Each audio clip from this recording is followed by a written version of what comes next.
驚きしかない。青のたつきと丁寧な暮らしをするガキ。別名義だけど作者本人は特に隠しているわけではない。作画だけど岩崎裕二先生。暗号学園で絵が綺麗で大好きだったから文字ろでまた見れて嬉しい。呪術の雰囲気と作が合うのかと思ってたけど普通に馴染んでたな。さすがプロ。日産する勢いでファンだった創作サイトの管理人がダンジョン飯の作者として時代の寵児になっとる。なんだよそれ。羨ましいな。最近だとドリトライからのブヨトピアがだいぶ様変わりでびっくりした。超部級のヨトピアでブヨトピアがこすられすぎてるコメント欄で草生える。忍者と極道を読んでものすごい既視感があるな。柔道図の人だ。当時柔道図好きだったけど子供で単行本もアンケートもできなかったから作者さんが忍者と極道で売れててちょっと嬉しかった。まだ連載開始してないけどみーちゃんと山田さんの公式スピンオフを犯人たちの事件簿の船津先生が書くと知って震えてる。アホらし興味ないわと思ってたけどこの作者なら面白そうで困る。ヒトナーの人がレッドスプライト書いてたのを知った時は驚いたけどなんか嬉しかったな。上杉くんは女の子を辞めたいが水色時代とかの藪内優先生だったのが衝撃だった。藪内優先生はほんとすごい。時代に合わせて作風変えてるよね。マジもじるる元弱虫ペダル。これ最初気づかなかった。これのせいで未だにスレイブを安心して読めない。赤目。健康全裸系水泳部、海ショートきれいにしてもらえますか。作風も全然違うし気づいた時は声出た。今のアニメ化でキルアオと黒子が同じ作者だと気づいたボンクラが私です。なぜ連載時気づかなかった。任侠転生にハマって読んでたんだけど後からクロサギや正直不動産と同じ原作者って知った。小梅ケイト先生の戦争は女の顔をしていないは驚いた。狼と香辛料好きだった。成人向けのイメージあったわ。女の園の星読んでてなんか既視感あると思ったらピクシブフォローしてた人だった。久しぶりに見に行ったらいっぱい2次作品消えてて悲しかったよ。100万の命の上に俺は立っているってこの手の漫画にしてはやたら周回のシナリオ凝ってるよな。って思ってたらマイホームヒーローの原作と同じって聞いてなるほどってなった。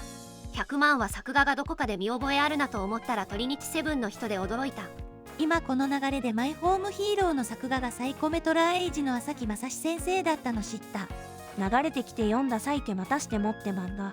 無料文読み終わってから植木の法則の人って分かって、ってなった。植木の法則とか初期作品だしそりゃ絵柄変わるよな。ヤクモさんは絵付けがしたいと平成廃山兵すみれちゃんが同じ作者なのは驚いた。ヤクモさん好きだったわ。すみれちゃんも読んでみようかな。古代ローマの闘技場にタイムスリップした囚人たちの凄惨な漫画を描いていた人が今は可愛らしい絵柄で登山飯漫画描いていたのにはびっくりしたな。ビルトースの方は原作別の人とはいえかなりヤバかった。山と食欲と私の人絵柄全然違う。ちなみにビルトゥスの原作はラーメン発見伝の原作であるクベロクロウの別名義という意味でもびっくりする。ドクターストーンのアニメ見た時この主人公昼間っぽいなって思ってたら後で調べて納得した。アイシールドの昼間、ドクターストーンの千空、トリリオンゲームの春、それぞれ柄が変わっても原作者が顔を出してくるのはすごいよね。リーチロー。マジでそれ全部同じ原作者なの？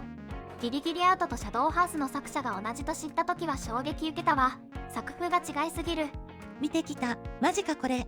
ちなみに相馬灯先生は個人ではなく漫画家ユニットの名前。エミリコの水がぶ飲みシーンからはギリギリアウトの癖を感じた。子供の頃の自分、アニメでやっている役立てジャパン面白いな。でもどこかで見た気がするんだよな。コロコロでやってた超速スピナーか。サキュバス&ヒットマンのミリタリー要素や格闘技描写に既視感を感じて過去作調べたら魔法少女特殊戦アスカの作者作画コンビですごい納得した。こういうのって自分のよく知ってた作品の作者だと判明したら歯車が噛み合ったみたいな感覚になる。群青にサイレンの桃栗みかん先生がいちご 100% の川下美月先生って知らんかった。東京イノセントとラーメン大好き小泉さん。結構びっくりした。ジャンプラで連載中の神読む2人。民族伝承っぽい作風だけどなんか同じテイストの作品を前に読んだな。よみがえれ太陽の人だ。嘘つきライプと神様の木も好きだったと嬉しくなった。みなしごの長い夜の人か。絶対読む。最近だと少年ジャンプの6のおかしな絵を読んでてなんか見覚えある絵だなぁと思ってたけどこれやグラビティボーイズの作者だって気づいた時は気持ちよかった。全然気づいてなかった。読んでみる。サマータイム連打が面白くてハマった後作者調べて瞳の蚊とブレパス書いてた人って知った時はひっくり返った。今ジャンププラスで同作者の作品ゴーストフィクサーズやってるのでおすすめしたい。瞳の蚊とブレパスの主人公が大人になって登場するよ。ホウキチの作者が今日のテラフォーマーズはお休みですの作者だと知った時は驚いた。おかげで実写テラフォーマーズの紹介の時頭を抱えたという。言われてみれば部長のツッコミのノリが今日のテラフォーマーズはお休みですと同じだな。あったな、こんなひどい読み切り。チンチンでビルと同じ人？主にダークファンタジー系の漫画描いてて実力はあると思うけどいまいち当たらないなと思っていた作家さん。久しぶりに見かけたかと思ったらエロとパロディのギャグ漫画に舵を切ってヒットしていた。メガロマニアとピーター・グリルと賢者の時間の檜山先生。グランブルの原作がバカテスの人だと気づいた時はすっと腑に落ちた。グランブルはバカテスの後書きで作者が言ってたネタとかまんまバカテスの時と同じネタ使ってたりするから両方見てるとこのネタ見たことあるなってなるんだよな。これ作画の方もゼロクロイツの人やんってなった。この絵柄どこかで見たことある。これだけ特徴的な絵柄だし勘違いの線は絶対ないはず。コンパイルクラブでアルルチン描いてた人か。